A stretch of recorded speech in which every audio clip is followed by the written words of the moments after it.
tengo aquí a mi lado a doña Pepa Sánchez. Ella va a venir a daros la última ponencia del día de hoy, en la que ya vamos a introducir la temática que daba un poco, ¿no?, origen a estas jornadas, que es la violencia filioparental.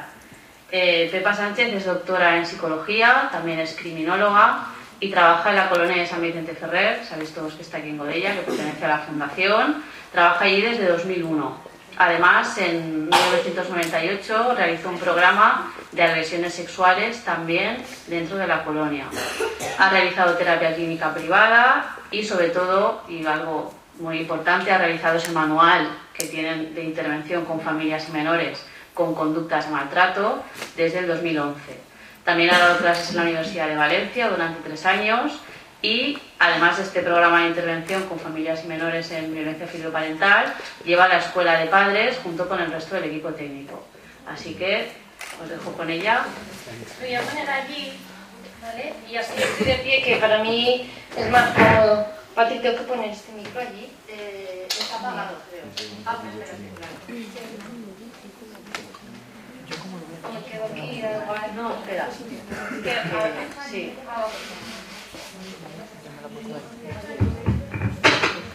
De todas formas, aunque no tenga micro, me oís bien, ¿no? Sí.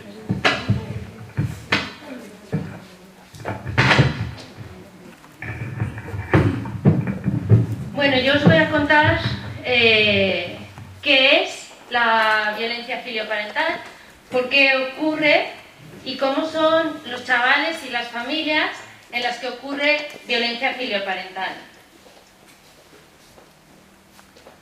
Yo vengo de la colonia, yo creo que lo conocéis, es el centro de la fundación que está ahí, y yo acabé psicología, estaba estudiando criminología y empecé haciendo las prácticas en la colonia. Y a mí la colonia me encantó. Y me encantó porque la forma que los educadores tienen de tratar a los chavales, los educadores y en general todo el mundo, a mí me pareció que era muy chula. Porque los tratan con límites, pero a la vez con mucho cariño. Y esa creo yo que es la esencia de educar bien, educar con límites y con cariño. Yo a los padres con los que trabajo les digo que tienen que tener mano de hierro en guante de seda, ¿vale? Me gustaría, cuando acabara lo que he preparado para contaros, que me hicierais muchísimas preguntas, porque eso significa que el tema realmente os interesa.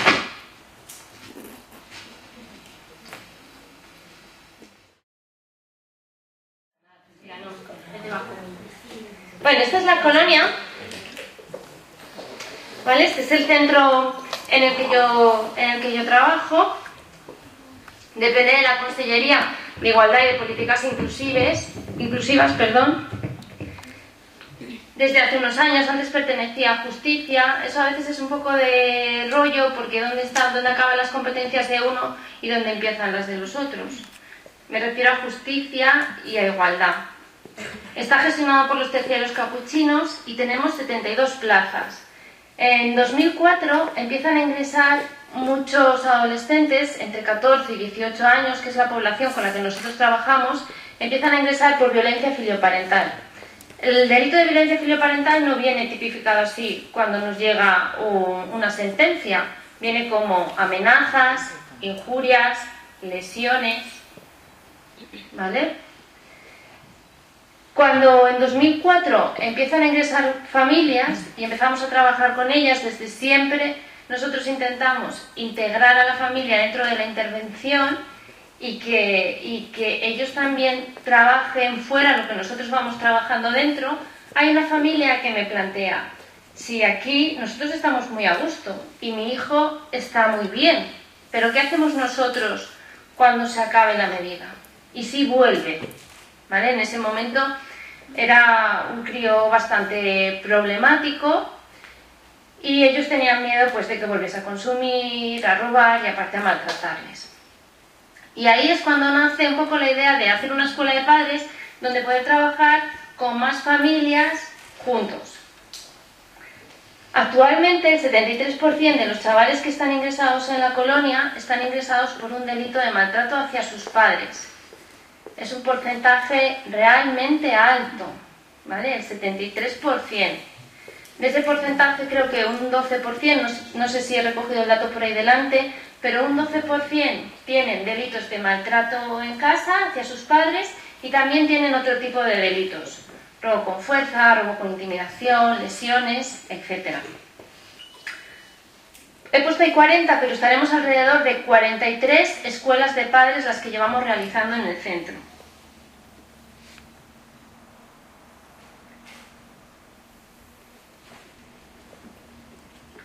Vale, todos los niños que están... Perdón.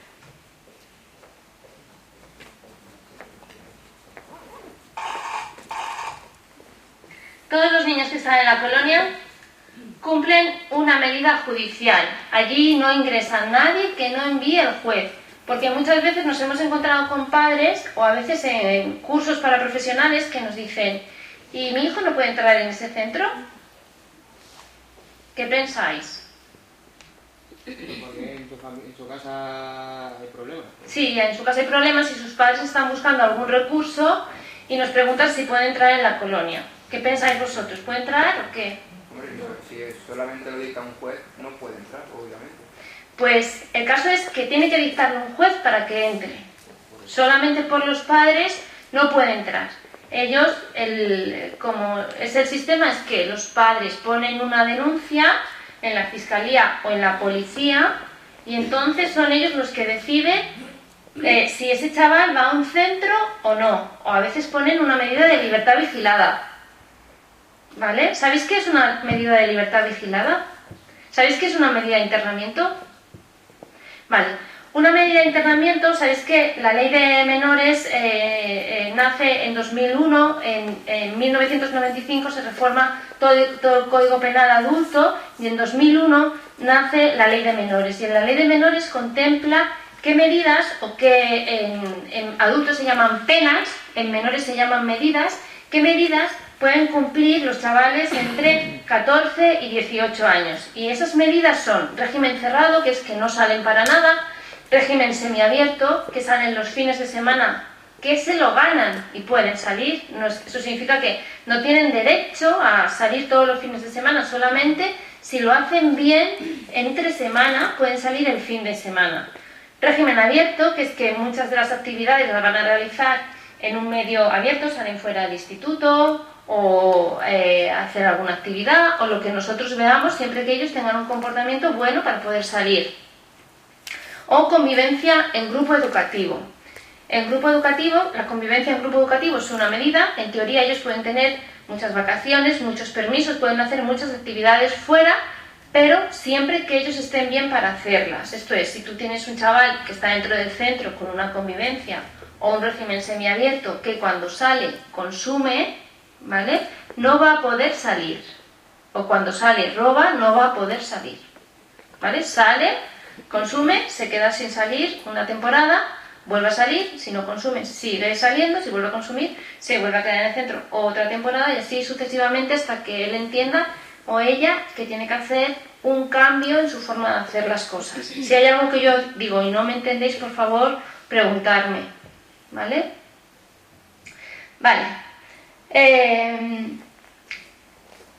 Dentro del centro de menores, uno de los objetivos más importante para nosotros es que esos chavales se reinserten familiar y socialmente, que vuelvan a su casa con garantías que la convivencia funcione, ¿vale?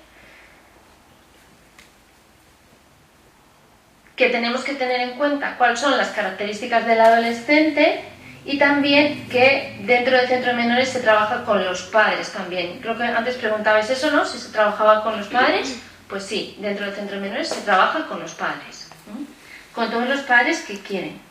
Porque igual que el juez pone una medida a los hijos, no se la pone a los padres.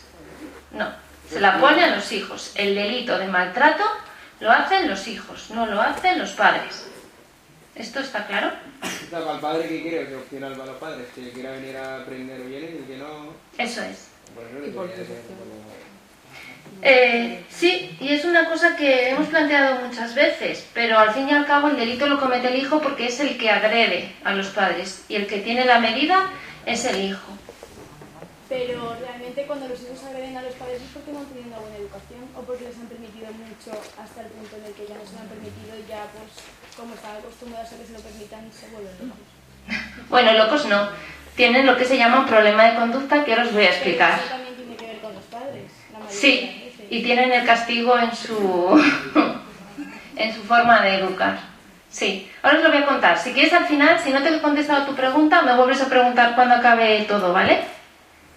Has comentado que pueden ser por denuncia de los padres, pero también del entorno, vecinos o las denuncias pueden ser de otros también. Pues tenemos algunos casos que han llamado los vecinos a la policía y han llegado, han visto que había follón y se han llevado al chaval. Pero funciona mucho mejor el tratamiento cuando la denuncia la ponen los padres, porque significa que algo de conciencia hay de que hay un problema.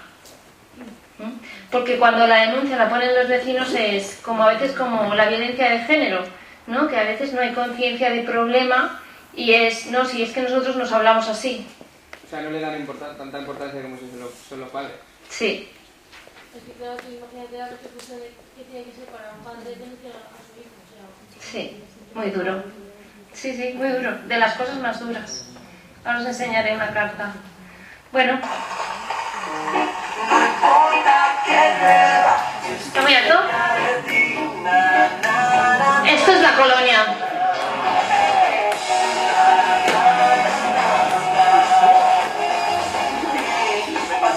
Estos chavales.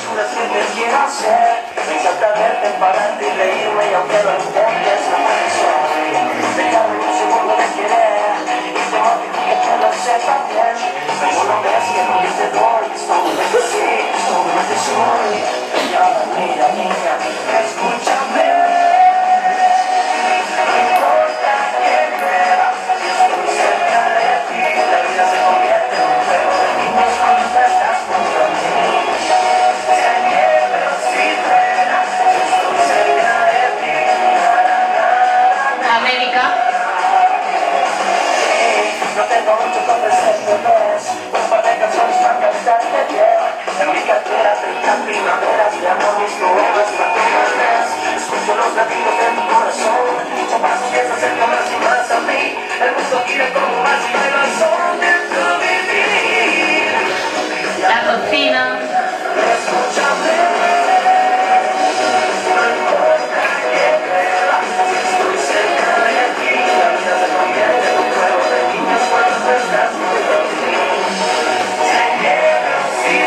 El equipo técnico.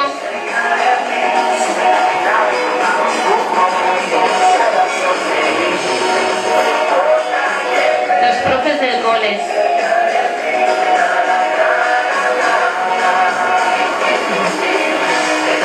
La jardinera.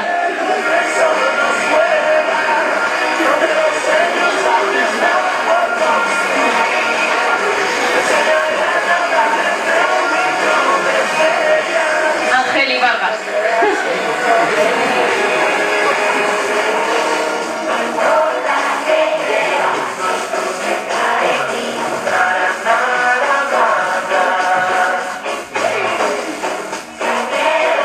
Esto es observación.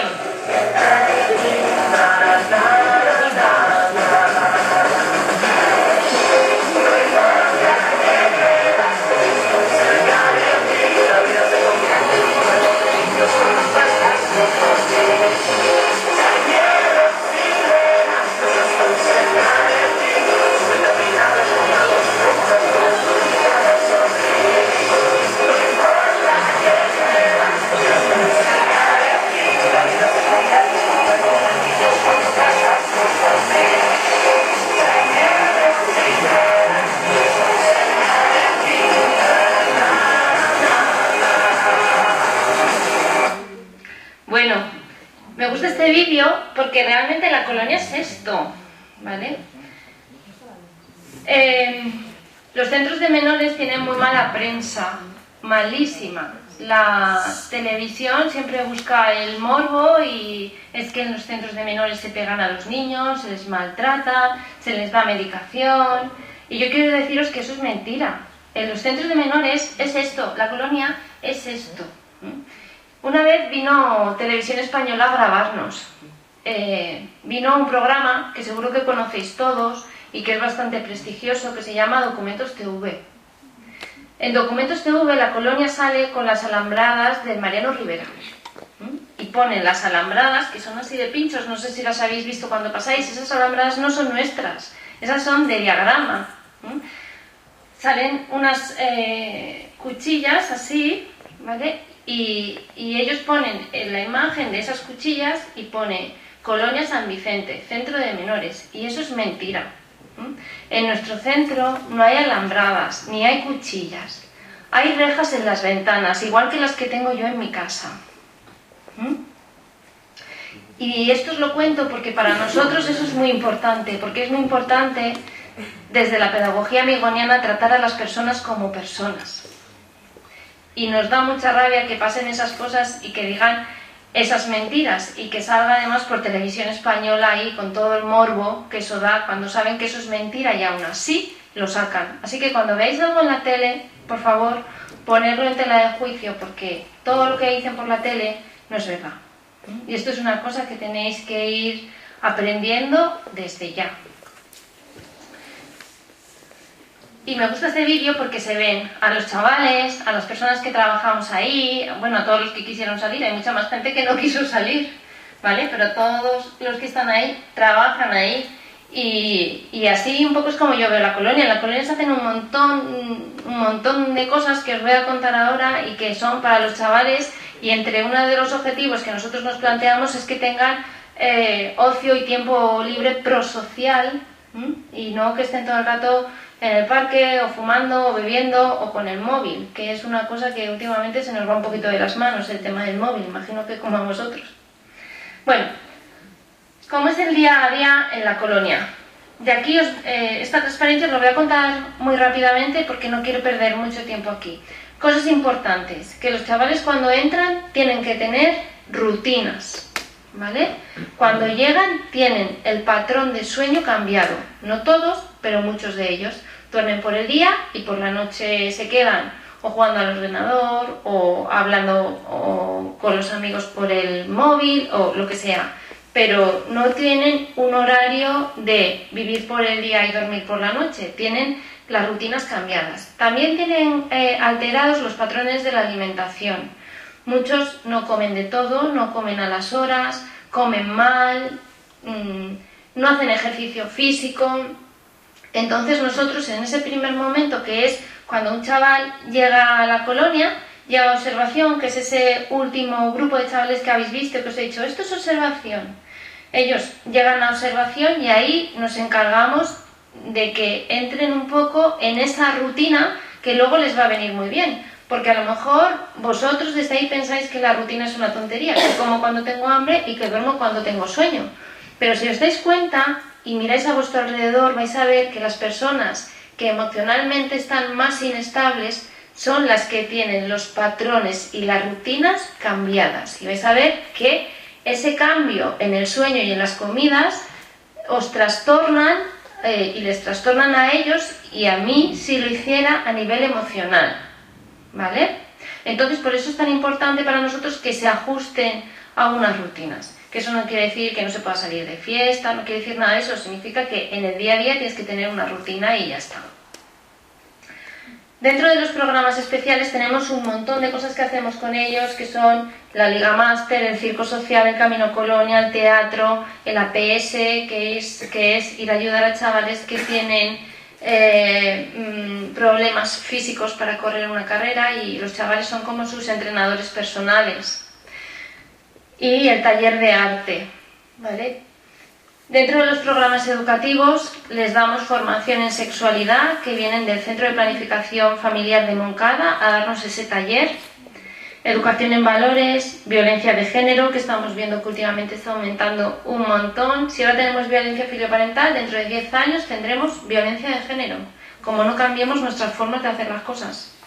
habilidades sociales, educación emocional y taller de consumo. El taller de consumo es para el consumo de, sobre todo de marihuana, y lo que se trabaja en ese taller es aumentar la motivación para dejar de consumir. Si luego cuando acabe tenéis dudas, preguntadme, ¿vale? Que yo con esto voy rápido. Bueno, ¿qué es la violencia filioparental? Pues, según dice Calvete este año, que ha hecho una definición que a mí me parece que está muy chula, la violencia filioparental consiste en agresiones reiteradas ejercidas por los hijos hacia sus progenitores, que causan sufrimiento a las víctimas y control sobre estas. De alguna manera ella pone el énfasis, esta definición, en agresiones reiteradas, ¿vale? No es una cosa puntual, y en el control de los padres a partir de estas agresiones, ¿de acuerdo? Y dice Pereira que ha aparecido un nuevo perfil de violencia que está localizado en familias que están aparentemente normalizadas. Son familias normales, de una clase media, media alta, que tienen pocos hijos y que alguno de ellos o todos las maltratan, ¿vale? Es por eso por lo que últimamente estamos oyendo mucho de hablar de violencia filioparental, porque parece que aparece en muchos contextos y es muy llamativa. De hecho, incluso tenemos un programa en la televisión, ¿verdad?, que es Hermano Mayor, que es un programa malísimo. ¿Por qué es malísimo Hermano Mayor? A ver, ¿quién me lo sabe decir? Porque es una manipulación realmente. Es todo con objetos televisivos. Tú cuando ves cómo comienza el programa, ves al chaval pegándose de golpes contra las paredes y hay alguien grabándolo. Claro. Entonces lo está haciendo para que se vea. De forma, y lo están haciendo de forma manipulativa para que el público realmente se lo crea. Luego, la terapia psicológica que aplican sobre el chaval muchas veces, vamos, es meramente, pues eso, representativa. Por ejemplo, que lo meten en una jaula y le empiezan a tirar boales de agua, sí. El chaval ahí a gritar y dice, realmente la gente se creerá que por eso va a cambiar el carácter de un chaval en 2 semanas. Esa es una de las razones que es muy importante, pero hay otra razón por la que ese es un mal programa. Esa es muy guay, es verdad, es una manipulación que hacen de nosotros, de las personas que lo están viendo, pero hay otra cosa que a mí también me resulta muy importante. A ver si la veis. ¿Qué es lo otro?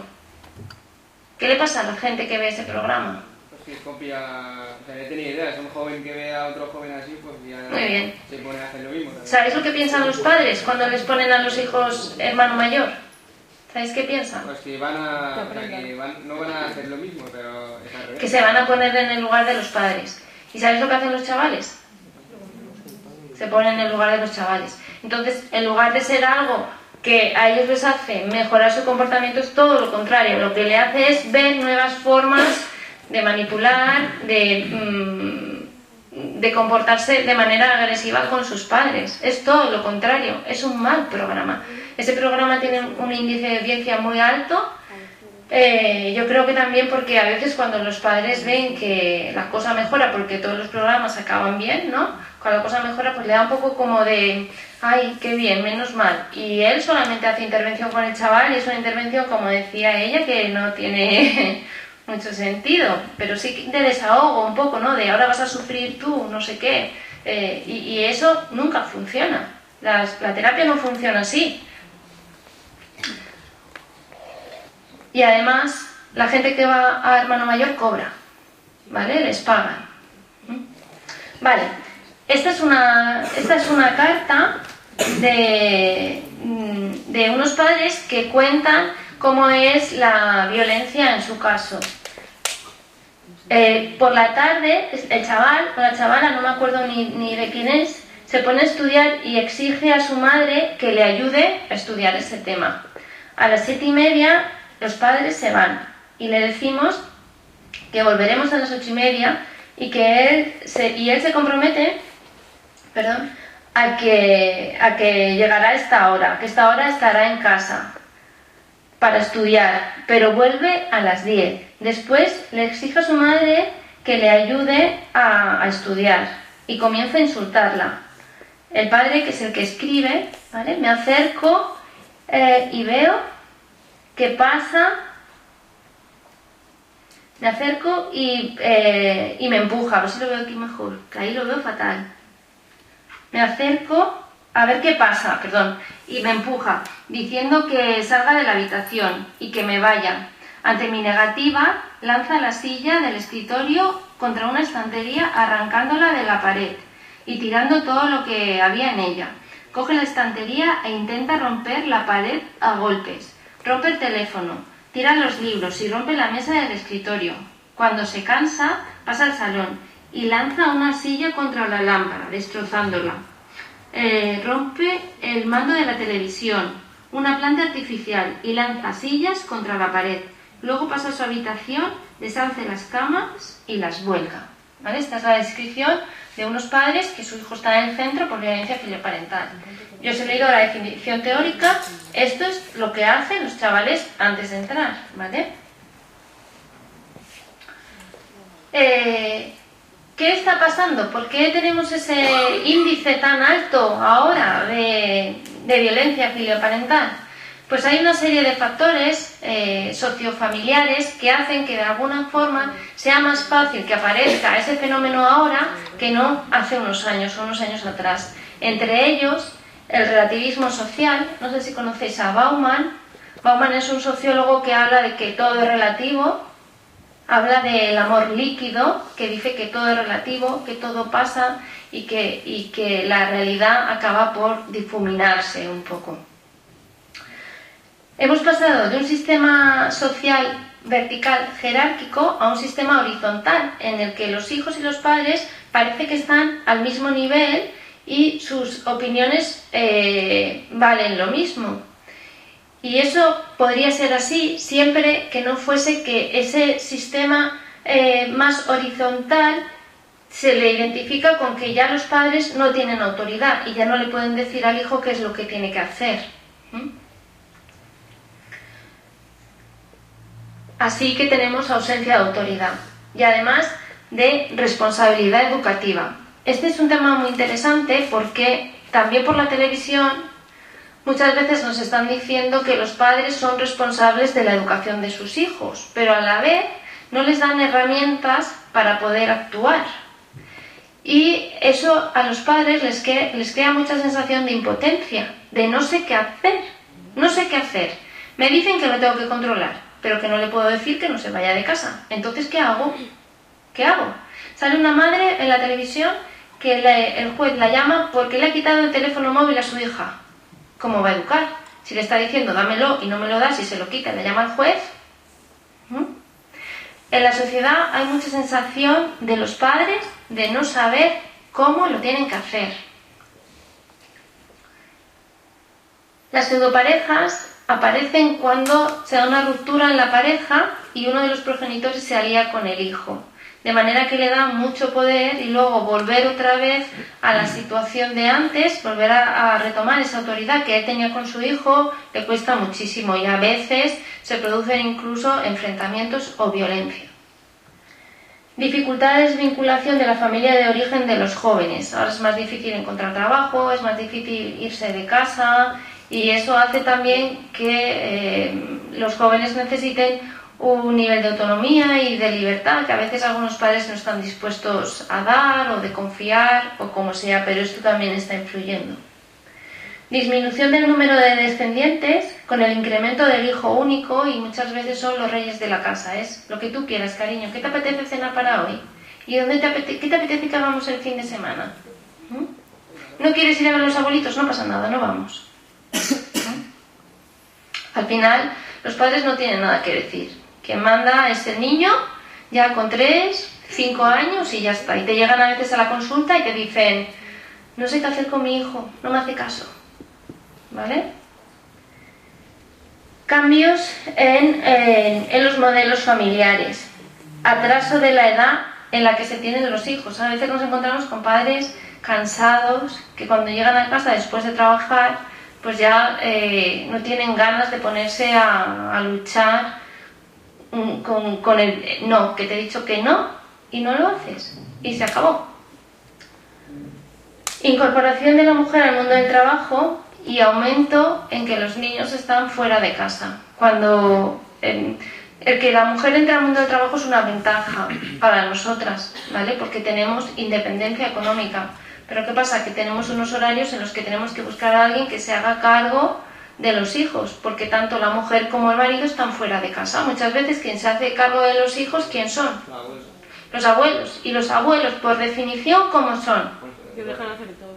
Consentidores. Y cuando ese niño llega a casa, después de estar toda la semana con los abuelos en su casa, y el padre o la madre intenta decirle que no, ¿qué pasa? Que hay una rabieta, ¿verdad? Y eso a veces es difícil de controlar. Para mí lo más importante es una desorientación general de todo el mundo, incluidos los profesionales, de cómo es la manera correcta de educar. Para mí eso es lo más importante, porque conozco casos que han ido a psicólogos para que les orienten y en lugar de resolver el problema, ha empeorado. ¿Vale?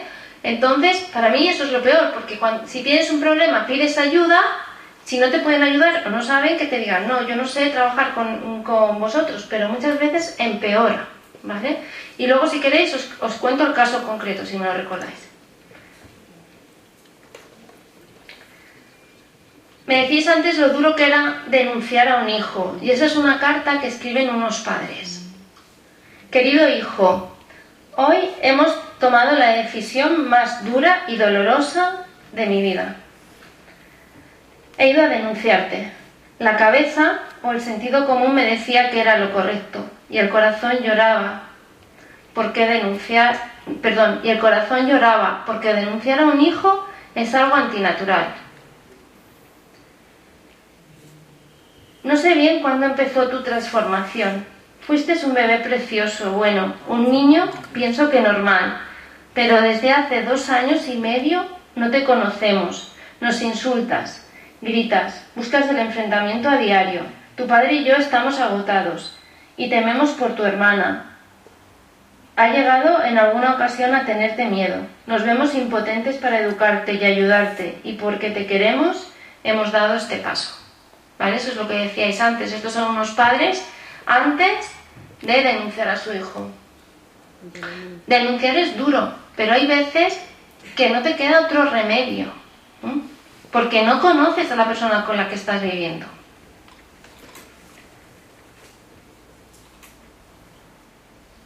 Esta la voy a pasar muy por encima, pero también ocurren algunos cambios en la escuela que están relacionados con ese que los chavales se crean con más autoridad que los profesores o que los padres. Y es esa relación que antes era jerárquica, ahora es más horizontal.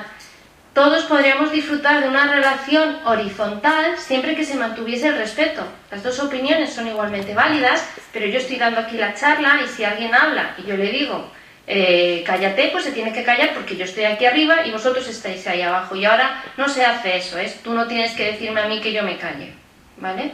Entonces, todo el mundo se podría aprovechar de una relación horizontal siempre que mantuviese unos criterios buenos.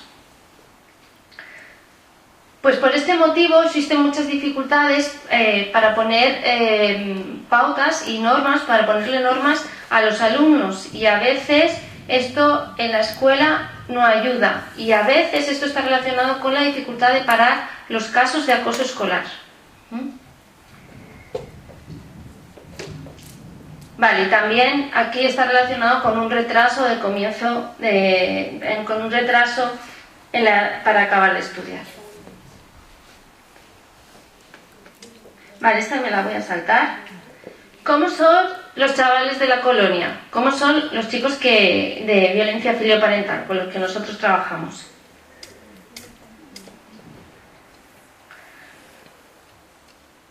La mayoría están más o menos igual, chicos que chicas, ¿vale? Aunque sí que antes había más chicos, ahora tienen más o menos los mismos. Es un delito que no tiene género.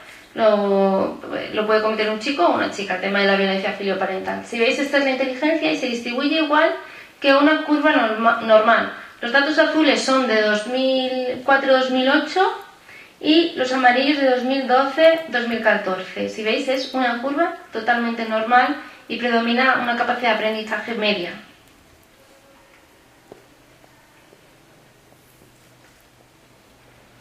Así que los chicos que están por violencia filioparental no penséis que son tontos, que no lo son. Alguno tenemos que le cuesta más aprender, pero la mayoría son normales. ¿Cómo son los chavales? ¿Cómo son los chicos y las chicas? Tienen un locus de control externo. ¿Sabéis qué es eso?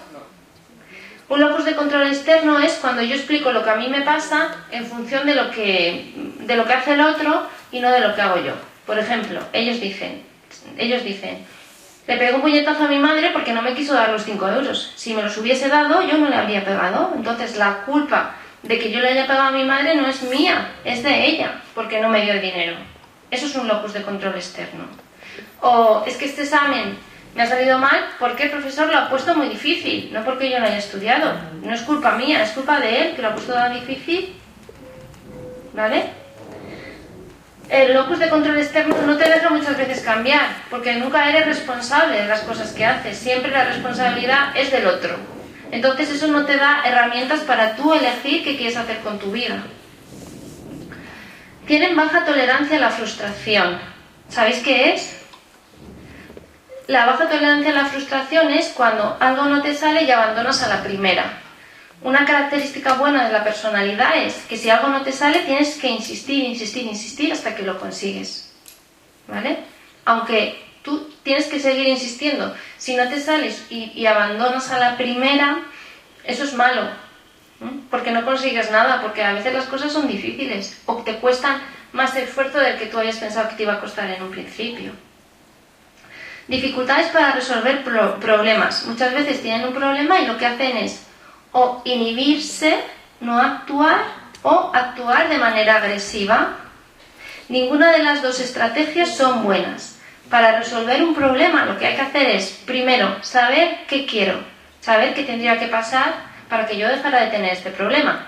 Siguiente, plantearme alternativas de solución.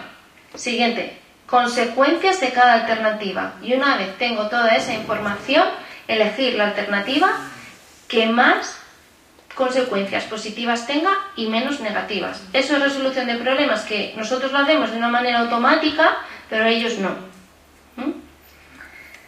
Consumo habitual de marihuana o sintética. Últimamente la sintética está creciendo mucho su consumo, no sabemos cuáles son los efectos que va a tener, pero de las cosas que nos dicen ellos que hacen son alucinaciones, pérdida de memoria, pérdida de conciencia muchas veces, y yo os aconsejo que no fuméis nada y que si tenéis algún amigo que está consumiendo, que le digáis que eso hace agujeros en el cerebro, porque es química, es sintética, no sabéis qué hay. La marihuana está muy estudiada, sabéis que produce una cosa en un porcentaje, creo que es de un 2%, que se llama psicosis canábica. Está muy estudiado, sabemos qué pasa, pero con la sintética no.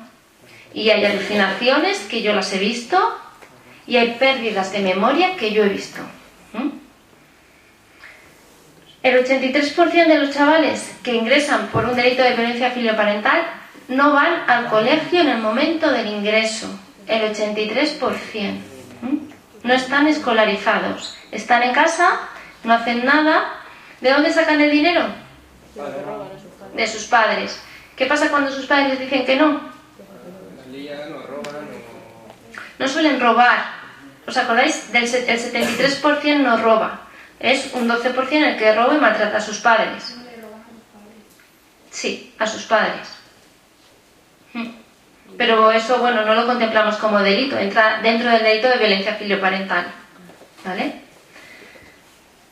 Tienen ausencia de actividades de ocio prosociales, pues han dejado, si jugaban al fútbol, han dejado de jugar, si iban a nadar, han dejado de nadar, porque son chavales bastante normalizados. No es que no tuvieran actividades de ocio y tiempo libre, muchos las tenían y las abandonan. Hemos tenido niños que tocaban el saxofón, la trompeta y que lo dejaron, el violín. Hemos tenido federados en natación, federados en fútbol y lo dejaron. El 36% de los chavales que ingresan en la colonia por un delito de violencia filioparental están o han estado medicados. Y el 32% han sido diagnosticados de TDAH. ¿Sabéis qué significa esto? Este dato. Decirlo en voz alta. Trastorno de... No, perdón. De desatención por... No. Ay, ahora no me sale a mí. Gracias, Patri. Que puede ser por hiperactividad o por desatención. ¿Qué pensáis que ha pasado antes de que lleguen a la colonia? ¿Pero se lo han diagnosticado en la colonia? No, antes de entrar.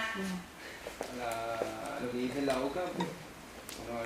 Antes de entrar, sus padres, antes de poner una denuncia, han ido al psiquiatra. ¿Vale? Ese niño tenía un problema de conducta y lo que han hecho ha sido decirle que tiene H y le han puesto medicación. Pero la medicación no ha resuelto el problema, con lo cual luego vienen a la colonia. Vale. Otro dato que para mí es importante es que el 28,5% de los chavales que ingresan con un delito de violencia filioparental dicen que han sufrido acoso escolar. Los chavales. Los chavales dicen, ellos cuando entran y hacemos las entrevistas, nos dicen que han sufrido acoso escolar. ¿Qué os parece eso? Ese dato, ¿qué os parece? Hombre, te choca porque dices, joder, con todas aquí las lías me dices ahora que tú has sufrido... No, pero es que eso habrá pasado antes. Sí, claro. Pero puede ser un desesperante a su... Muy bien. siguiente actitud. Lo pasa mal en el cole y se desahoga en casa. ¿Vale? Eso es lo que nos dice ese dato. Bueno, del TDAH...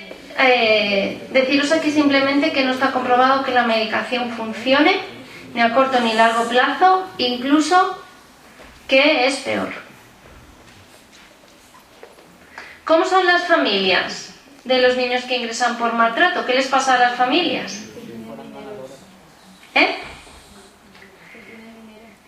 Algunos, otros no.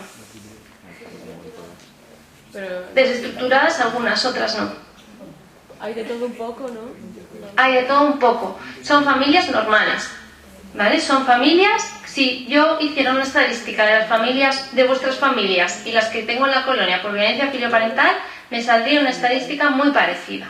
Mirad, antes de deciros cómo son las familias, me gustaría contaros este cuadro, ¿vale? Que habla un poco de cómo se relacionan en casa el control de los padres que tienen sobre los hijos y el afecto. ¿Vale? ¿Esto lo habéis oído alguna vez? ¿Lo habéis visto alguna vez? ¿Sí?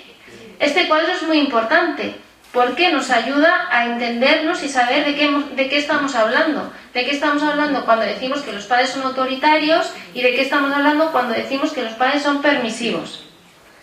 Vale, cuando hay mucho afecto y hay mucho control, decimos que tenemos padres... ¿Mucho afecto y mucho control? No, mucho afecto y mucho control son padres que se llaman democráticos, ¿vale? Mucho afecto y mucho control. ¿Por qué qué? Cuando hay mucho afecto y mucho control es porque tú les pones los límites adecuados, ¿vale? Y además lo haces con cariño, mucho afecto y mucho control. Los padres son sobreprotectores, no entran dentro de este cuadro. Son padres que no te dejan, ¿vale? Que tienen mucho control, afecto, puede ser, ¿vale? Pero un padre sobreprotector es... Os voy a contar un ejemplo de un caso, que así seguro que lo entendéis bien. Ella no es... La madre de la que voy a hablar no es democrática, ¿vale? Es sobreprotectora. Cuando su hija llega de fiesta, la desmaquilla, la persigue por toda la casa preguntándole... a lo mejor son las 2 o las 3 y la persigue diciéndole que dónde ha estado, que no sé qué, que no sé cuántos, no la deja, no la escucha. Con 24 años le controla las citas del médico, le controla los anticonceptivos, tiene ella su SIP. Si se pone nerviosa le da un tranquimacín, la madre a la hija. Esto es ser una madre sobreprotectora. Un padre con mucho afecto y mucho control le llamamos democrático. ¿Podrías poner un ejemplo democrático, por favor? Claro, es cuando a ti te ponen las normas, ¿vale? A ti o a mí, te ponen las normas y te dicen claramente, tienes que volver a casa a tal hora, ¿vale? Y tú vuelves tarde y te dice, cariño, mañana no sales.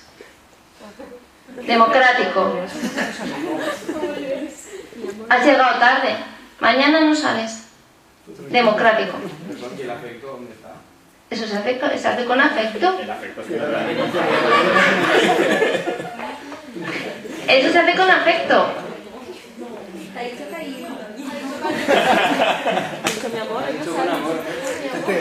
Vale, sigo por fin.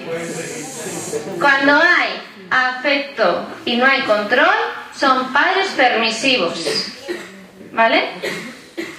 Afecto sin control, padres permisivos. Llegas tarde, no pasa nada, no te preocupes. No pasa nada. Robas, no pasa nada, yo te cubro. Permisivos. ¿Vale? No vas al instituto, no pasa nada, yo te firmo lo de médico. Permisivos. Cuando no hay afecto y hay mucho control, son padres autoritarios. Muchas veces el autoritario está relacionado con el castigo físico, no hay afecto. Sin afecto y sin control, padres negligentes, no se preocupan de sus hijos. ¿Vale? ¿Más o menos? ¿Sí? ¿Qué tipo de padres tenéis que ser vosotros?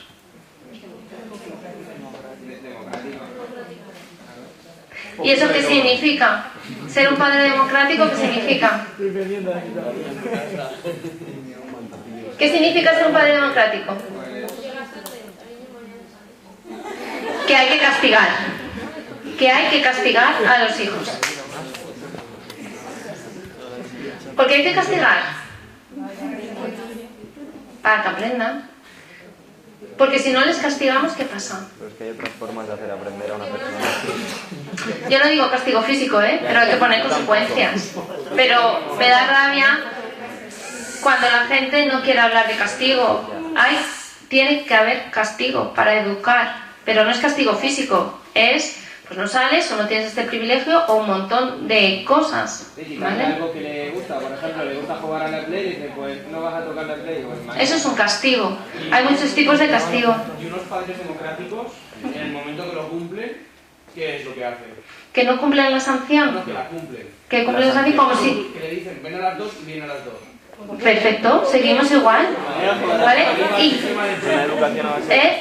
hay veces que hay privilegio por el cumplimiento, ¿vale? Pero no siempre, porque que siempre hayan premios por el cumplimiento de normas es malo, ¿vale? No siempre te tengo que dar 1 euro por quitar la mesa, ¿vale? Aunque cuando quites la mesa, te voy a decir, qué bien, cariño. Vale, sigo, Este tema es muy interesante porque todos estáis pensando en vuestros padres, ¿no? Vale. Dicen que hay más niños adoptados que sufren violencia filioparental, pero eso no es así. El porcentaje que tenemos de adoptados que tienen violencia filioparental es un 9,9%, que yo pienso que más o menos estará como la población general.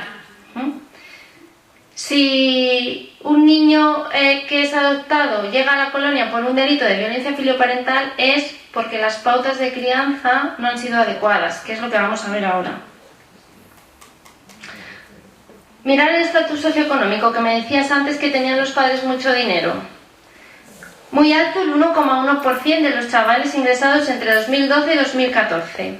Medio, el 50%. Pero si veis, igual que la inteligencia, se distribuye como una curva normal.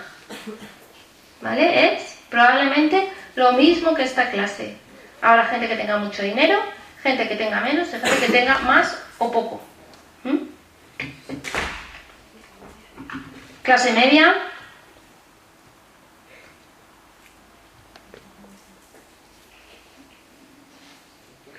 Situación laboral está relacionada con la crisis, no me voy a entretener ahí. Aquí sí. Mirad cómo es la disciplina, según el cuadro que os he enseñado antes. Antes me decía alguien, pero ¿no es verdad que los padres permisivos tienen hijos violentos? ¿Mm? Pues sí.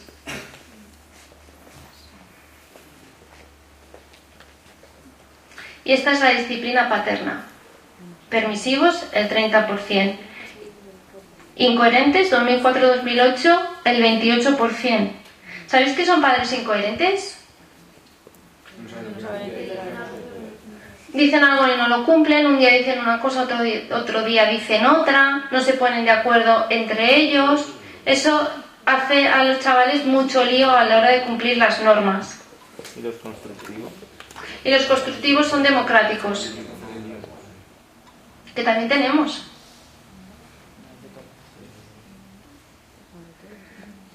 Un dato que nos llamó mucho la atención era que el 25% de nuestra muestra, de los padres, un cuarto de la muestra, tenían problemas de drogas o alcohol.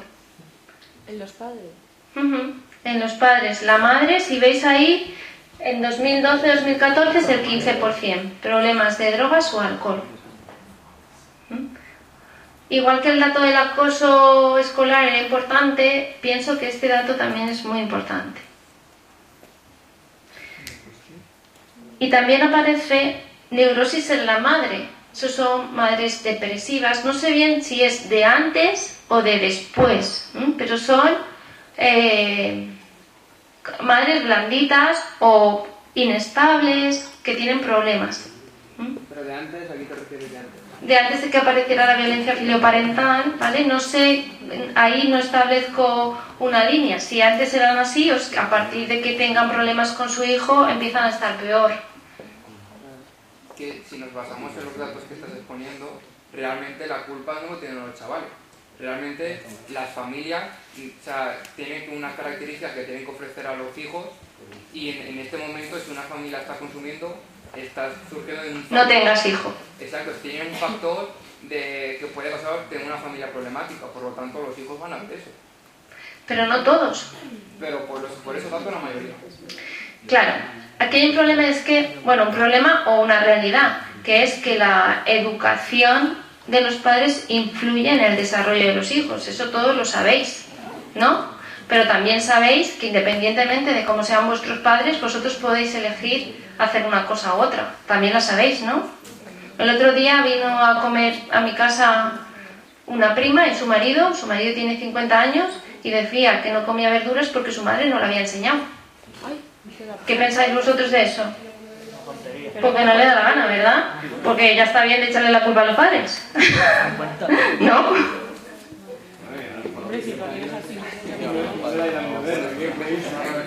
Vale, sigo.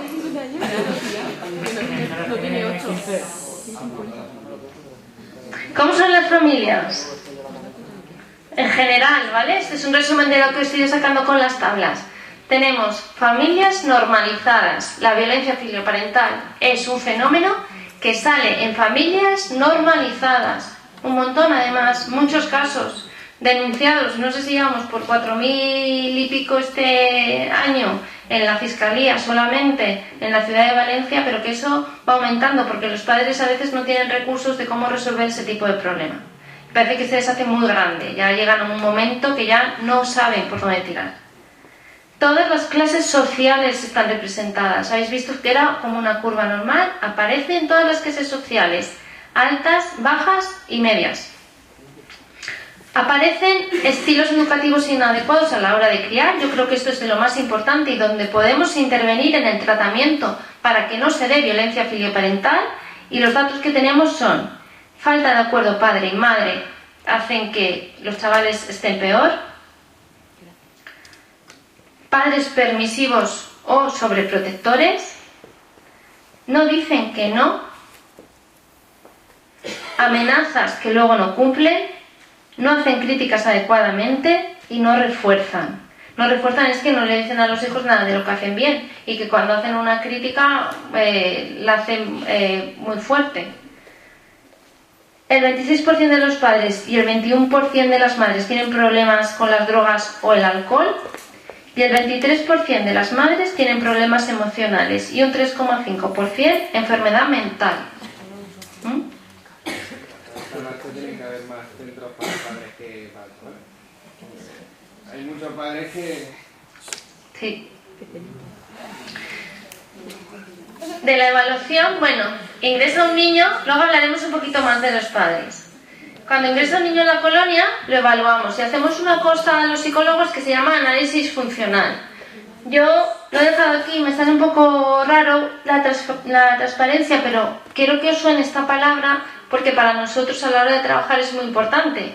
El análisis funcional es la forma en cómo nosotros tenemos de ordenarnos los datos que recogemos después de la entrevista con el chaval y con los padres, de saber por qué esa persona tiene un problema y por qué empezó a tener ese problema y por qué lo sigue manteniendo. Por qué un día agredió a su madre o a su padre y ahora la sigue agrediendo, ¿vale? Y por eso ha entrado en la colonia y por eso tiene un delito. Sabéis que para que entren ha pasado más de una vez, ha pasado muchas veces probablemente. Es su forma habitual de relacionarse en casa. Manipulando, agrediendo, gritando, pegando, escupiendo. Es su forma habitual de tratar a sus padres. Por eso están en la colonia.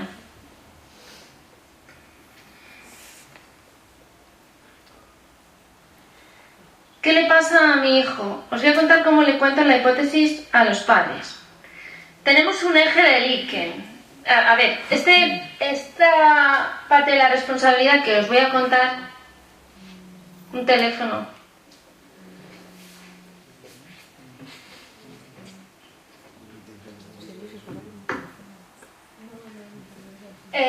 Creo que era mío. Este eje que os voy a contar lo cojo de un autor que se llama Likert y que a mí me parece muy interesante y que relaciona el temperamento de los hijos o la facilidad de educar a un hijo con lo bien o lo mal que educan los padres. Entonces tenemos dos ejes. Por una parte tenemos lo fácil o difícil que es educar a un hijo, ¿vale? El temperamento. El temperamento es genético. Los niños nacen con un temperamento. Cada niño es distinto cuando nace. Eso lo sabéis, porque los que tenéis hermanos, sabéis que vosotros no sois iguales que vuestros hermanos, de carácter, de temperamento, desde que nacisteis, ¿verdad? No sois iguales. Cada uno tiene sus peculiaridades. Un niño con un temperamento fácil es un niño que desde pequeño duerme bien, come bien, se entretiene solo, ¿vale? Es un temperamento fácil. Tienes un niño y parece que no hayas dado luz, que no tengas niño. Es muy fácil a la hora de educar. Y un niño con un temperamento difícil es un niño que llora mucho, come mal, siempre está pidiendo de comer, no se entretiene solo. Es difícil a la hora de educar. En la otra parte del eje tenemos la competencia parental. Eso es si los padres tienen muchas o pocas habilidades. Un padre que tiene muchas habilidades, escuchadme, chicas, un padre que tiene muchas habilidades es un padre que tiene 4 características. Afecto incondicional, ¿sabéis qué es eso? El apego, ¿no? Que pueda desenvolver en el día. Sí, es que siempre te voy a querer, pase lo que pase, te voy a querer, ¿vale? Eso es afecto incondicional, la primera. Aunque te castigue, pero te quiero. Aunque te diga que no sales, te quiero. No tiene nada que ver una cosa con la otra. De hecho, te digo que no porque te quiero. Afecto incondicional. La siguiente, que haya una disciplina adecuada. Eso significa que los padres tienen que saber poner normas a los hijos en función de la edad del hijo y de la responsabilidad que demuestre. Todas las personas tienen que tener normas. Vosotros cuando venís a la escuela tenéis unas normas y yo cuando voy al trabajo tengo unas normas, ¿verdad? Pues en casa tienen que haber unas normas que las ponen los padres, con el criterio de ellos, que son los adultos de la casa. Ellos ponen las normas y las sanciones por el incumplimiento. Las normas que no tienen sanciones no se cumplen, ¿vale? Afecto incondicional, disciplina adecuada, comunicación adecuada. Eso significa que tiene que haber un espacio para comunicar, porque ahora mismo todo el mundo con el móvil y nadie se mira la cara, ¿vale? O ponemos la tele y ya nadie escucha. Tiene que haber espacios donde se dé una escucha activa. Esto quizás es una responsabilidad de los padres de fomentar esos espacios, pero también de los hijos de estar ahí. Y la última, una supervisión, saber dónde están, a dónde van mis hijos, con quién van, etc. Vale, si tenemos unos padres que tienen muchas habilidades y un niño con un temperamento muy fácil, ¿qué pasará? Unos padres con muchas habilidades y un niño con un temperamento muy fácil, a priori no, que todo saldrá bien, a priori. Todo va a ir perfecto, ¿vale? Va a ser muy sencillo. Si tenemos unos padres que tienen muchas habilidades y un niño con un temperamento difícil, ¿qué vamos a tener ahí? Que hay indicio de que pueda algo pasar en adelante, ¿no?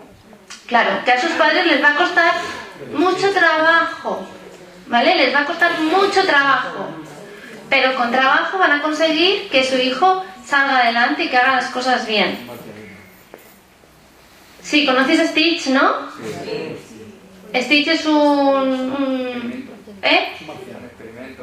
es un experimento. Es un extraterrestre muy malo y que Lilo lo educa. Es malo, el nivel de maldad le llega por aquí. Lo que pasa es que Lilo lo educa. Es un temperamento difícil, ¿vale? Con unos padres con muchas habilidades. Si tenemos un niño con un temperamento fácil y unos padres con pocas habilidades, ¿qué nos va a salir ahí? El niño muy... No sé, es que... Matilda, ¿no? Sus padres son mafiosos y ella es perfecta. Si tenemos, este seguro que lo sabéis, si tenemos unos niños con con un temperamento muy difícil y unos padres con muy pocas habilidades... Bart Simpson, por supuesto. Ah, no. Mira, el bajón que tal. Bart Simpson podría estar. ¿Sabéis quién es esta? Muy bien. Mirad, esta transparencia a mí me gusta mucho porque explica hasta qué punto está la responsabilidad de los padres. Los padres tienen la responsabilidad de educar, ¿vale? Pero también es verdad que a veces es muy difícil educar.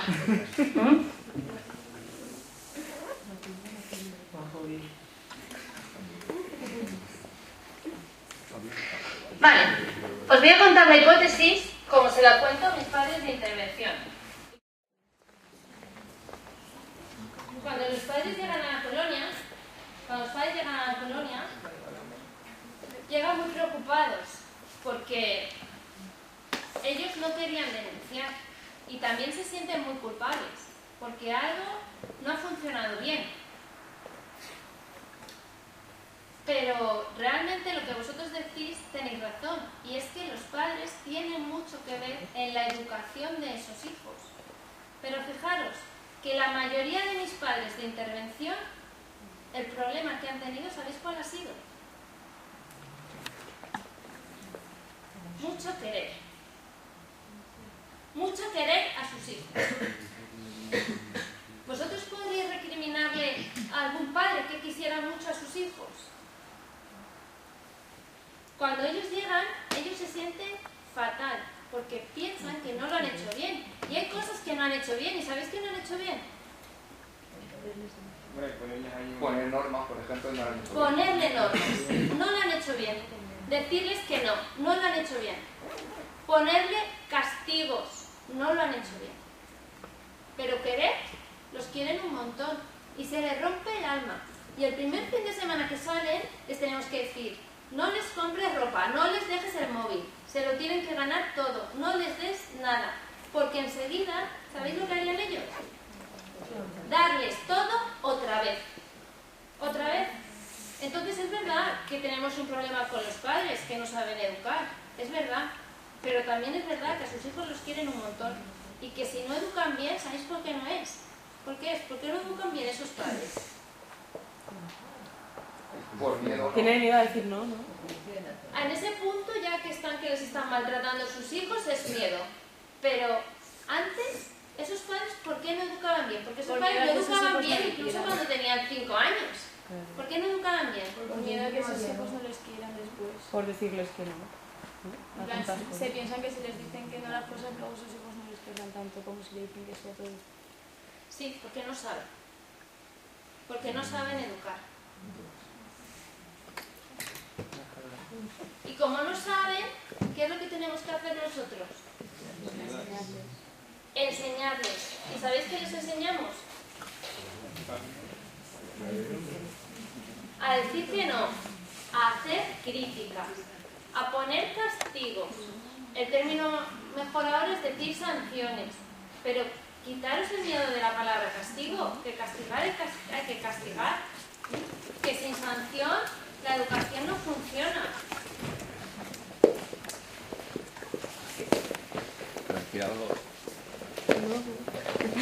Adiós. Adiós. Adiós. ¿Vale?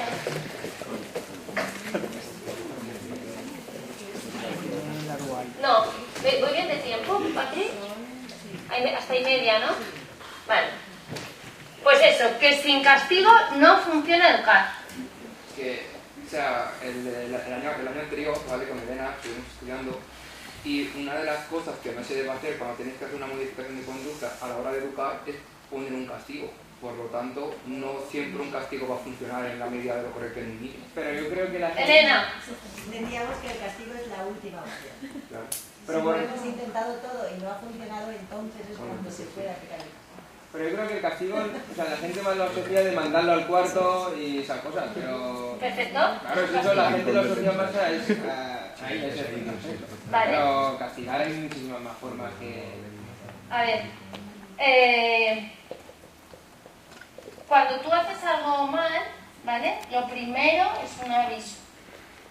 ¿Vale? Eso es lo primero, cuando haces algo mal, ¿no? Un día llegáis tarde, de normal, siempre sois puntuales, tu hijo siempre es puntual, un día llega tarde y le dices, ¿qué ha pasado? Porque de normal siempre es puntual. ¿Qué ha pasado? Pues nada, que he perdido el metro, no sé qué, no sé cuánto. Bueno, no pasa nada. El próximo día quiero que seas puntual. Al siguiente día llega tarde. Y le dices, ¿qué ha pasado? He perdido el metro como el otro día. Mañana no sales. Pero puede ser que la haya vuelto a perder. Pues lo coges antes, lo siento. No, porque a lo mejor ha pasado una circunstancia de la vida y no... Bueno. A lo mejor hay huelga. Sí, habrá huelga, ¿no? Sí, pero vosotros me entendéis por donde yo voy. O sea, será la próxima vez que sea más responsable. Claro, Que que cumpla. Las cosas no se cumplen sin esa sanción. Si no estuvieran las cámaras de velocidad por la carretera, ¿alguien haría caso al control de velocidad? Sí, seguro que sí. Algunos sí. Pocos. Sí, algunos cumplen las normas, los fáciles. Los niños fáciles.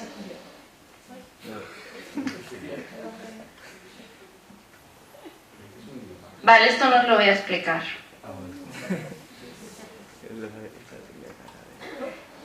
Fin.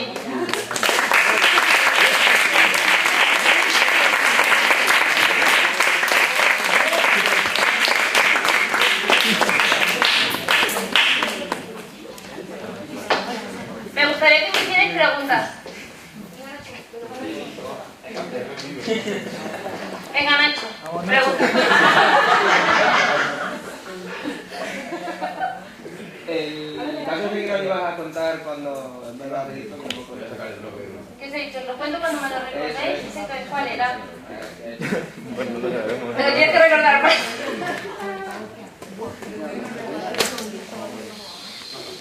La decisión de que los padres no hagan terapia es suya. De los padres, sí. Sí. Cuando llegan, tú evalúas tanto a los niños como a los padres, ¿vale? Y a los padres les planteas que tú tienes un tratamiento para padres si les apetece venir. Si les apetece, o sea, que aunque lo necesiten no es obligado. No, porque no es obligado, no tenemos recursos para obligarles. Otra cosa es que hagan una negligencia en el juzgado y el juzgado diga, por ejemplo, hasta hace un tiempo cuando un niño no iba al colegio, a los padres el juez los llamaba porque estaban incumpliendo una obligación que era llevar a su hijo al colegio. Y ahí sí que les podían obligar a hacer algún tipo de intervención. Pero ahora no, aunque nosotros veamos que lo necesiten, no están obligados a venir a terapia. Cuando haces una modificación, cuando estás educando a un niño y tienes esto, lo reeducas, puedes aplicar varias cosas como refuerzo positivo, el negativo, etc. ¿Y cómo lo haces con los padres? O sea, porque está un padre que le dice, o sea, para que sigan, vamos, para que se vuelvan ellos a través de la reeducar por los hijos. Mira, el mayor refuerzo para los padres es ver que sus hijos les hacen caso y funcionan bien. A los padres hay que tratarlos siempre con cariño, igual que a los hijos, ¿vale? Cuando un padre llega, siempre en nuestra mente está la idea de que ese padre tiene la culpa de que esté aquí, ese hijo. ¿Algo habrá hecho mal ese padre? La culpa siempre la tienen los padres. Y somos muy injustos con los padres muchas veces. Es verdad que hay veces que tú les das las indicaciones y no las siguen. Pues entonces están haciendo algo mal. ¿Vale? Si trabajas alguna vez con padres, escúchalos primero, sin juzgar. Y a partir de ahí saca tus conclusiones. Pero escuchar siempre.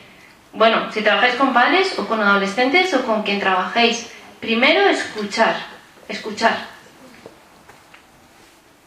Desde tu experiencia, ¿dónde crees? Es que voy a levantar la mano también. No, sí. Desde tu experiencia, ¿dónde crees que está lo de que los padres denuncian a un hijo? ¿Dónde está? ¿En qué parte de la historia de una persona que acaba Pues yo siempre pienso que hay que antes coger otros recursos, ¿vale? Hay que pedir ayuda antes, en otros sitios que no sea el juzgado. Pero cuando tu hijo te está agrediendo, no hay forma que te haga caso, te sigue agrediendo, te escupe, te pega. Yo he visto madres con la nariz rota, con costillas rotas. Y tú ahí ya te ves que no tienes ningún tipo de herramienta, hay que denunciar. Cuando denuncias se hace una separación de la hija o del hijo, de esa familia, se hace una separación física y la mayoría de las veces funciona bien, con las cosas que tú les enseñas a los chavales y lo que les enseñas a los padres. O sea que para ti está en el punto de no hay solución porque me está agrediendo. Sí, de que ellos vean que ya no pueden hacer otra cosa. Pero yo siempre intentaría algo antes. A mí no me gusta la denuncia. También existe una medida que se llama libertad vigilada, que es con intervención fuera, que los chavales reciben ayuda y también las familias. Lo que pasa es que cuando llegan a este punto, la mayoría de los chavales tienen unos 50 euros a la semana o más, no van a ir al instituto, en su casa su madre les lava la ropa y tienen de todo y no quieren cambiar. Y muchas veces la libertad vigilada se cambia porque los chavales no asisten a la libertad vigilada porque no quieren, porque ellos tienen una pérdida de poder. Remy. Has estado hablando de coherencia, has estado hablando del consumo, tanto de marihuana o de sintética, como puede ser el alcohol, y estamos como integradores con gente joven. Muchas veces ellos te preguntan, ¿tú has consumido? ¿Tú consumes? Puede ser alcohol en grandes cantidades el fin de semana. Y claro, nosotros dentro del centro es tolerancia cero. A veces esto va un poco en... diverge un poco de nuestro pensamiento y de nuestra actuación, dependiendo de la persona también. ¿Cómo se plantea esta parte? Respecto a lo que haces tú en tu vida privada. Claro, es decir, yo puedo tener 20 años y pensar que el consumo tolerable de alcohol o de otras cosas está ahí, y sin embargo yo tengo que ser consumo cero con ellos. Yo no puedo admitir. Nosotros lo que les decimos en el centro es que tienen que llegar en buenas condiciones, tanto a casa como al centro. Nosotros no les decimos que no beban alcohol, le decimos que no consuman, porque el consumo tiene una adicción muy importante y a veces les genera muchos problemas. De hecho, lo que nos dicen las familias, la mayoría, es que cuando consumen les cambia el carácter a los chavales. Entonces, con el alcohol no le decimos no tienes permiso para beber o no tienes permiso para fumar tabaco, es en casa, siempre que eso es una norma que ponen los padres, que no pueden fumar y que a casa tienes que llegar en buenas condiciones. Yo no te digo que no te tomes una cerveza, pero en casa tienes que llegar bien y hablar bien. Esa es tu pregunta, Ana, esa. Eso. Hay gente que llegado a un cierto punto entran en los centros y sí que son consumidores habituales de marihuana o beben y tal, y yo desde mi punto de vista veo que los estáis abocando a la marihuana sintética, porque ellos lo que quieren es pues tener su permiso, cuando salen a hacer lo que a ellos pues más les apetezca, menos les apetezca, y si cuando vuelven les van a hacer unas pruebas en las que sale si ha consumido tal o no, lo que dicen es pues voy a consumir marihuana sintética que no da nada, salgo los fines de semana y ya está. Pero ese no es mi problema, es el de ellos. Yo no le aboco, él lo hace. Eso se llama locus de control externo. Ya el sistema vigente, en vez de llevar un... Es que la marihuana no está legalizada a día de hoy. Pero en vez de... Y si está en un centro es porque tiene problemas. Ya, pero es que es mucho peor el remedio que la enfermedad. Y lo veis y en vez de proponer un cambio o que se... no sé, que se mire. Simplemente se deja ahí y ya está. Hombre, eso se trabaja, siempre. Con el chaval se trabaja. Pero lo que no puedes hacer es consentir que siga consumiendo. Vale, pero una persona que es adicta va a consumir. Va a consumir, le digas tú sí, le digas no, le des un porrazo en la cabeza o no se lo des. Y en el momento en el que salen, en vez de coger y fumarse un porro de marihuana, que te fumas un porro de marihuana y pues te puede pasar más o menos a coger y fumarte un porro de marihuana sintética, quedarse tumbados, sentados ahí, que están 6 horas así secos, que los ves que parece que se vayan a morir, que llevan un mes fumando y les ves la cara y parece que estén fumando crack, y en vez de... Sí, eso es lo que hace la sintética. Lo que describe él es lo que hace la droga sintética. De todas formas... Llevar un control, en vez de simplemente tolerancia cero, pues en el momento en el que ves que una persona es adicta, llevar un control para ir reduciéndolo y eliminarlo. Ya, yo entiendo lo que tú dices, pero a día de hoy no hay ningún programa que funcione que no sea el de tolerancia cero. Ningún programa con adolescentes funciona, pero es que ninguno funciona. Es que el de permitir cierto consumo no funciona tampoco, porque la adicción tiene eso. Y una persona que es adicta tiene que elegir y tiene que decidir no consumir y tiene que ser consciente de qué consecuencias negativas tiene si consume. Las consecuencias la gente las tiene claras, pero es que con tolerancia cero lo único que se consigue es pues abocarlos a algo más grande. Pero ya te digo que yo no creo que sea abocarlos, que esa no es nuestra responsabilidad, es la de ellos. Tendrían que decidir dejar de consumir y pedir ayuda para dejar de consumir, no buscar una droga alternativa. Es que son chavales con 16 años que no tienen ni medio dedo de frente. Pero es que hay chavales que no están en el centro con 16 años que están consumiendo sintética porque lo eligen. Ya. Pues bueno. Hay gente que está en el centro y que consume por el hecho de que si no, no sale. No estoy hablando de... ¿no? Y si llega al centro en malas condiciones por haber consumido sintética, tampoco sale. Ya lo sé. Y si sus padres fueran coherentes y llegara a casa en malas condiciones, tampoco tendría que salir. Entonces, la próxima vez que saliese, pues tendría que plantearse salir y divertirse sin consumir. Ya, pero es que la gente... Pero el planteamiento... Es que claro, o sea, porque vaya a pasar eso no vas a dejar... porque vaya a pasar eso, no vas a dejar que lo hagan. Pero sin un apoyo, una manera de... Entonces, como lo vas a hacer igual, te dejo que lo hagas. No, la manera es la que te... O sea, tú tienes la visión de una persona que ya tienes la visión de profesional, de un centro en el que se lleva mucho tiempo trabajando sobre ello y tienen más que demostrado lo que funciona, lo que no, lo que se puede permitir o no. La cuestión es, para que no tomes esta droga te voy a dejar que tomes otras. No, porque al final lo que tienes que intentar es que el consumo de drogas es un problema muy grave, difícil de acatar, sí, que hay mucha presión social, etcétera, sí, pero eso no puede acabar implicando que tú desde un centro donde tienes que intervenir de otra manera vayas a dejar que se consuma solo para... un programa de rehabilitación.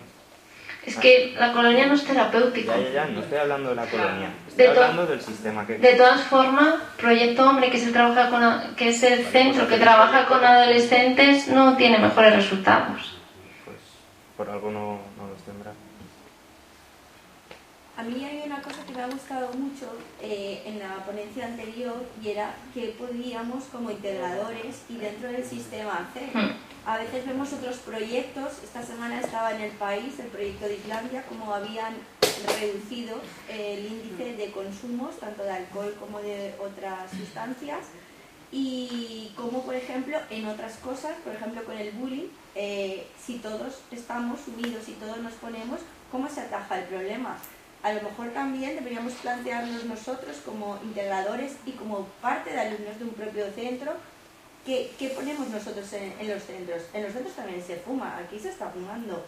¿Qué ponemos nosotros en el propio? Es decir, si el apoyo para el bullying es que toda la comunidad se sienta implicada, a lo mejor la ayuda de estos chavales, el que no consuman otras drogas sintéticas, es que nosotros como comunidad, como integradores, también prestemos ayuda, también estemos ahí y digamos, ¿qué estás haciendo? Vente con nosotros, esto no va a ser, porque aquí se está fumando en la puerta o más allá. Quiero decir, si nosotros mismos como integradores y como alumnos salimos y somos un grupo que apoyamos a ese chaval, pues a lo mejor el chaval no va a estar. A lo mejor era un poco lo que se proponía esta mañana, ¿no? ¿Cómo nosotros como grupo podemos hacer cambiar eso? No desde el centro, porque desde el centro tiene que ser una norma muy clara, pero sí como grupo de apoyo. ¿Qué estamos haciendo nosotros? ¿En qué nos estamos implicando?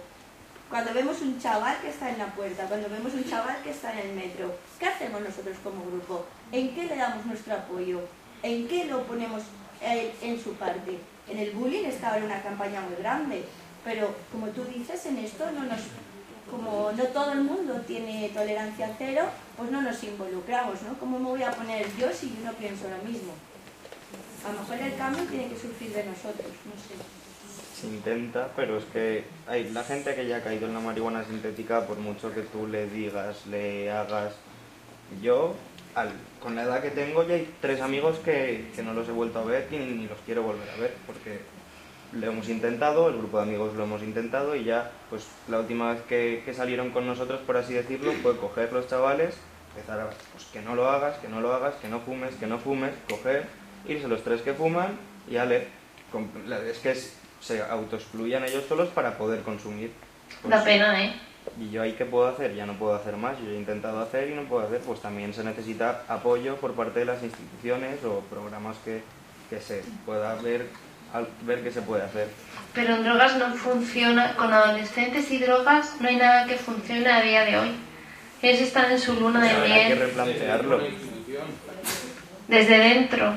No hay nada que funcione. Desde dentro de una institución están saliendo los fines de semana y consumiendo sintética. Pero sí que hay programas que fuera sí que funcionan.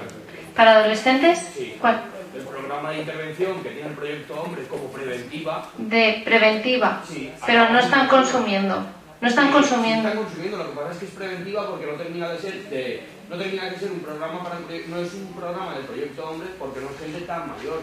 Está consumiendo drogas que no son drogas duras y están trabajando con ellos y sí que lo consiguen.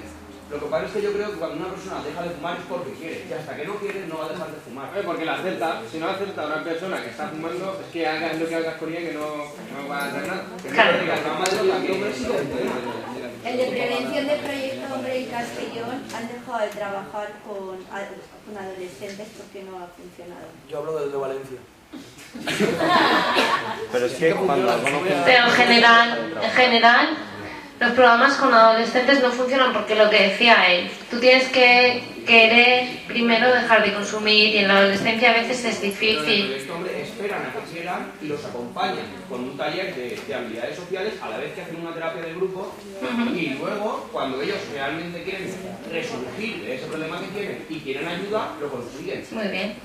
No, o sea que sí que funciona. Claro, pero ellos la piden. Claro, porque es la diferencia. No es lo mismo que un chaval quiera acceder a un programa que estés en un centro de menores. No, es que, claro, es lo mismo. No es la cuestión aquí, no es si se puede intervenir en drogas o no, sino las drogas es un problema, ¿no? Más del centro. De los menores que tienen esta... Pero no es el problema de drogas en sí, es decir, no es lo mismo. ¿vale? No es tanto si es efectivo o no, si hay o no, que seguro que habrá, y evidentemente sabes lo que se está haciendo, sino desde la colonia, por lo que ha comentado el que pasa la siguiente semana, pues que es difícil de controlar.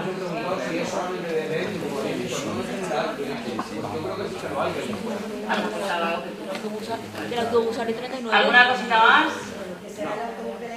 Vale, pues... No queda autobús que... Sí, desde que se empezaron a ver los... Muchas gracias por la vista.